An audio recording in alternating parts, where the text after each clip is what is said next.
Zion, Zion, okay. Um, the one who makes a prohibiting wine is permitted to cook this which has the taste of wine in it. Um, if he said, Cohen on this wine is respect to my it, tasting it, and it fell into a cooked dish, if it is enough to give flavor, it's forbidden. One who makes a net of prohibiting grapes is permitted wine. If he makes a net of prohibiting olives, he is permitted oil. If he said, Cohen on these olives and grapes with respect to my tasting them, he has forbidden them and what comes from them. One who makes a net of prohibiting dates is permitted date honey. If he makes a net of prohibiting winter grapes, he is permitted vinegar of vinegar of winter grapes. Rabbi Yehuda ben Sura says, whenever the derivative carries the name of the source and it makes a net of prohibiting the source, he's forbidden the derivative as well. And the sages, however, permit it. One who makes a net of prohibiting wine is permitted apple wine. If he prohibited oil, he is permitted sesame oil. If honey, he is permitted date honey. If vinegar, he is permitted beginner of winter grapes. If he's permitted leeks up with the head. And vegetables, he's permitted with the wild vegetables because it is an appellative. Okay. Okay. In a kruv, so if somebody takes a vow from cabbage, he is asked to have asparagus, which is not asparagus, even though it sounds like it. It's a subspecies of cabbage. So because it's a subspecies, it's contained in the set of cabbage. But if he takes the vow just from asparagus, Right. because the subset is mutar v'kruv, okay, that's logic. Mina grisim, if he takes a vow from barley, asur mina mikpa. Grisim is like a porridge. Then so he's also not allowed to have the porridge of it. Rabbi Yossi matir. Rabbi Yossi says that this has got because it's called a mikpah shel grisin. It's not and not grisin atzmo. It's not. It's a different name, and therefore he says that's not included in the neder. Mina mikpah, if he takes a vow of the not eating the porridge, asur bashum, then he's also prohibited to eat the garlic that's in the porridge, even though the garlic is standing out by itself. But again, Rabbi Yossi's Mati says that that's not considered part of the porridge. Minashum mutar b'mikvah, but of course, if his neder is from garlic, then the rest of the porridge is fine. Min ha'adashim, if he takes the vow from lentils, asur ba'ashishin, then he is prohibited from ashishin is the psolit, the waste part, the shells and husks of the lentils, which I guess you'd eat for bran or for fiber or something. And okay, but again, Rabbi Yossi permits this because that's not a part of the lentils. Mina ashishim mutar ba'adashim, but everyone agrees that if he just takes the vow from the ashishin, then the main part of the lentils is permitted. Chita chitim she'eni to'em. If he takes the vow of in the thing of any type of wheat, I will not taste. Aser behen. He's not allowed to have any kind of wheat, whether it's kemach ben pas, whether it's wheat, whether it's flour or bread. That's all types of wheat products. Grisin she'eni to'em aser behen ben chayim ben mevushalim. And if he's talking about barley, then it doesn't matter whether it's raw or cooked. Rabbi Yehuda Omer konam gris or chita she'eni to'em. If he just said that he's not going to eat wheat or barley, mutar lachos chayim. He says he is allowed to chew the raw kernels, because in general people talk about the main product of wheat is the flour and whatever comes out of the flour. So therefore, Rabbi Yehuda says that just chewing the kernels raw is not considered a violation of his neder. Okay, Perik Zayin Hanoder min hayarak. Okay, if he vows to abstain from vegetables, he's mutar to have good. Rabbi Akiva Oser. Rabbi Akiva says no, good is also included in this neder. Now comes an interesting little argument. Amru lo Rabbi Akiva. If a man says to his shaliach and says, go to the market and get me some vegetables, and he'll come back and say, Lo matzasi ela deluin. They'll come back and say, look, I didn't find any vegetables that I did find good. So therefore, you can see that good is not considered a yarak. So why are you asering yarak along with it? Amar lehem, so Rabbi Akiva says, Kena davar. But you're quite right. Or Shem, but as a matter of fact, what you're saying is actually a proof to my position. Or Shem omer hu lo matzasi ela kitnis. would this the shaliach come back and say, actually, all I found were beans and peas, which are not which according to their parlance is not even remotely considered a vegetable. Okay, so the fact that he came back and said, look, I didn't find regular vegetables, but I did find good. Should I go back and get those? The fact that he's going to come and ask that proves Ela shedeluin b'chlal yarak, that it is, part on the edges of yarak. The end kitnis b'chlal yarak, but kitnis, that's not considered yarak at all. V'asur b'pola mitzri lach umotar b'yavesh, and such a person would be asur to have Egyptian beans when they're fresh, but when they're dried, then they're considered then they're not considered a vegetable. Okay. Hanoder min hadagan, if he takes a vow from grain, the general klal of grain. So says Rabbi Meir, Asr b'pol hamitzri yavesh, then he is prohibited to have this pol hamitzri that we just spoke about, the Egyptian beans, because when they are dried, they are considered to be grains, says Rabbi Meir. Chachamim asur ele b'chameshes aminim. When we're talking about dagan, it's the 5 species of grain that can become chametz on Pesach. Okay, nothing else.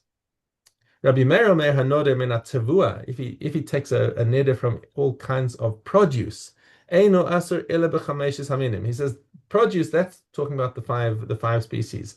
Aval hanode min dagan asur bakol. This is, but if he uses the lashon of dagan of grains, then he's asur to all this produce.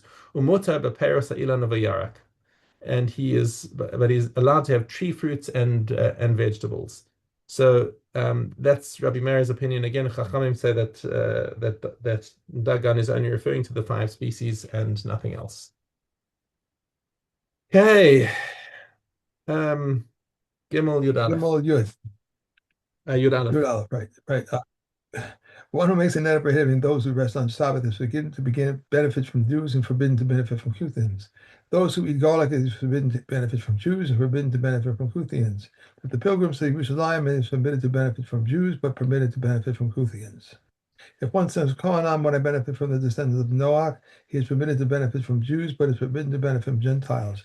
Noam, when I benefit from the progeny of Abraham, he is forbidden to benefit from Jews, but is permitted to benefit from Gentiles. Kohanim, when I benefit from Jews, he must buy for more and sell for less.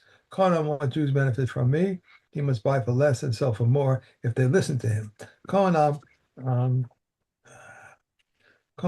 or what I benefit from them, and then what they from me, he may benefit Gentiles. If one says Kohanim, what I benefit from the uncircumcised, permitted to benefit from uncircumcised Jews, but forbidden to benefit from circumcised Gentiles.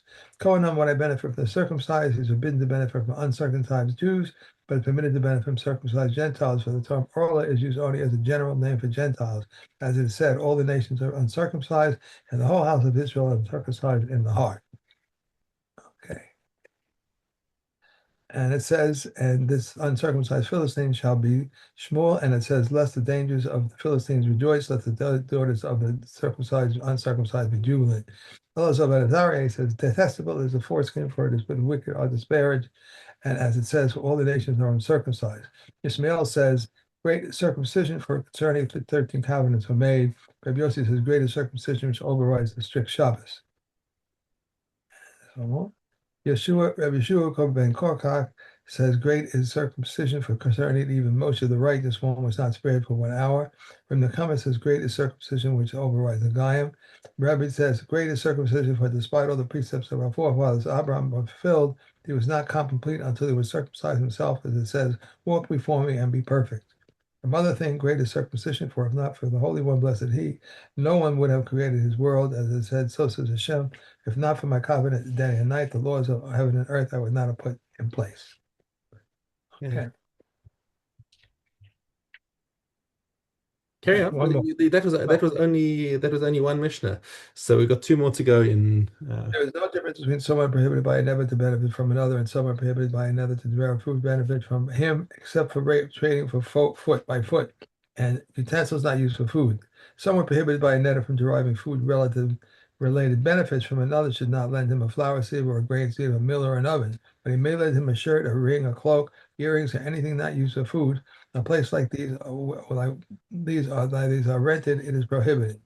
Some are prohibited by a netted to benefit from another. The latter may contribute to his half shekel for him, pay his debt, and return his lost article to him. In a place where people take rewards for this, the benefit should go to the temple. Okay, Okay. back to ksubos.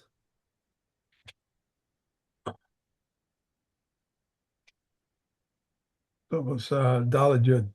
If he did not write for her sons that you have will have from me, they will inherit the money of your super above what they share with their brothers. It is never he nevertheless liable, since it is a condition established by the court. If he did not write daughters that you will have from me shall live in my house and be supported from my property until they are married, he is nevertheless liable, since it is a condition established by the court. If he did not write, you shall live in my house and be supported from my property all the days of the duration of your widowhood in my house. He is nevertheless liable, since it is a condition established by the court. In this matter, the people of Yerushalayim used to write, the people of Galilee used to write like people of Yerushalayim. The people of Judea who write until their heirs wish to give you a ketubah. Therefore, if their heirs so desire, they may give her a ketubah and dismiss her. Okay. Carry on, Karen. We've got two more to go in ksubos. You started one Mishnah too early, by the way. So Oh, we've got to do a Hey Aleph base. okay. Um, I thought I did too. Although they said a virgin collects 200 zuz and a widow collects 100, if he wishes to add even 10,000 zuz, he may add. If she becomes widow divorcee after Erison and after new Nisuim, she collects all. If Elazar ben Nazariah says after Nisuin, she collects all. After Erison, a virgin collects 200 zuz and a widow 100 because he wrote it for her only on the condition of marrying her. And Rabbi Yehuda says, if he wishes, he may write for a virgin a contract of 200 zuz, and she writes, I have received from your husband, from you 100, and for a widow 100, and she writes, I have received from you 50 zuz. Rabbi says, anyone who undertakes to give a virgin less than 200 or a widow less than 100, the intimacy is an illicit memory. Intimacy. A virgin is given 12 months from the time her husband has asked her to provide for herself. And as just as a woman is given, so is a man given to provide for himself. And a widow is given 30 days. If the time arrives and they were not married, they eat of his food and they may eat of truma. If Tarpon says she is given all of it from truma, Rabbi Kiva says half ordinary and half truma. Okay. Okay, Tanis. Base Vav. On the first three fast days, the Kohanim of the Mishmar fast, but do not complete their fast. The Kohanim of the base Av do not fast at all. On the second 3-day fast days, the Kohanim of the Mishmar fast and complete their fast. The Kohanim of the base Av fast, but do not complete their fast. On the last 7 fast days, both groups fast and complete their fast, and this is the opinion of Rabbi Shua. But the comments say, on the first 3 fast days, neither group fasts at all. On the second 3 fast days, the Kohanim of the Mishmar fast, but do not complete their fast, and the Kohanim of the base Av do not fast at all. On the last 7 fast days, the Kohanim of the Mishmar fast, complete their fast, and the Kohanim of the base Av fast, and do not complete their fast. The Kohanim of the Mishmar are permitted to drink wine at night, but not during the day. The Kohanim of the base Av are not permitted to drink wine during the day or during the night. The Kohanim of the Mishmar, the men of the Mamad, are prohibited from hair cutting and laundering. However, on Thursday, these activities are permitted in honor of Shabbos. Whenever there is written in the scroll of fast not to eulogize on a particular day, on the day before it, fasting is forbidden. On the day after it, fasting is permitted. If Yossi says both before and after fasting is forbidden, concerning days about which is written in the small scroll of fast not to fast on them, both before and after them, fasting is permitted. Okay. We are on to Ma'aser Sheni. Ma'aser Sheni, we have Daled. If one set aside an issue on the second account, he ate half of it and went to another place where it was worth a pinyon, he may on the account of it eat for another issue. If one set aside a pinyon and on the account thereof he ate half of it and went to another place and it was worth one issue, he may on the account of it eat for another half. If one set aside an issue of Ma'aser Sheni, he may on the account of it eat for the 11th part of an issue and for 100 of an issue. Beit Shammai says throughout 10, but Beit Hillel says in this case only a certain 11 and in case of Demai 10.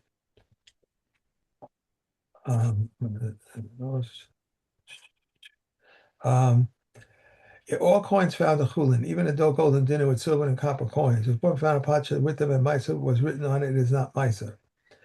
Yud If one found a vessel on which Korban was written, Rabbi Yehuda says if it was earthenware, it was kulin, but its contents are Korban. If it was metal, it was Korban, but its contents are kulin. They said to him, "It is not customary. Is it not customary for people to put kulin into a Korban?" Okay. Nagayim. We have Zion Aleph. The following of Beharas that are Tahoe. Beharas that a person had before the Torah was given, that was on a Gentile who was converted, or a non-born child, newborn child on a fold, a skin that became revealed on the head of the beard, or a royal, raw boil, burn, or wound, literally on a boil, on a burn, on a wound, or on the rebellious ones. If the head of the beard then became bald, or the boil, the burn, the wounded became partly healed, the tahor. A necker appeared on the head of a beard of before they grew hair. Then they grew hair, and it is apparently subsequently became bald or boil, burn, or wound that did not yet scab. Then a scab formed, and the boil, burn, or wound healed. Rabbi Eliezer and Yaakov rendered these cases tame, since they began and ended as tame, but the sages rendered them tahor. Their appearance had changed leniently or stringently. How leniently? If it was like snow, it became like the lime of the sanctuary, or like white wool, and like an egg membrane, it became a secondary shade from a cis, and it became a secondary shade from an intense white. How stringently, when it was like egg membrane, it became like white wool, and like the lime of the sanctuary, or like snow. Rabbi Eliezer ben Azar says, when the tahor, the Kisma says, if it is changed leniently, it's tahor. If it is changed stringently, it must be examined anew. And Akiva says, whether it's changed leniently or stringently, it must be examined anew. The Kohen should confer a Baharis that has nothing inside it, either initially or at the end of the first week, or at the end of the second week, or if the nega has become tahor, he should make it tahor. If he was still confirming it or declaring it tahor, when he develops symptoms of tumor, he should confirm it. The Kohenim a Kohen should confirm a Baharis that has symptoms of tumor inside it. If he was still confirming it when the symptoms of tumor appeared, if initially or at the end of the first week, he confines it, and at the end of the second week, or after the nega becomes tahor, he should make it tahor. Okay, I Okay. have hit my hard stop over here. Okay. Okay, so now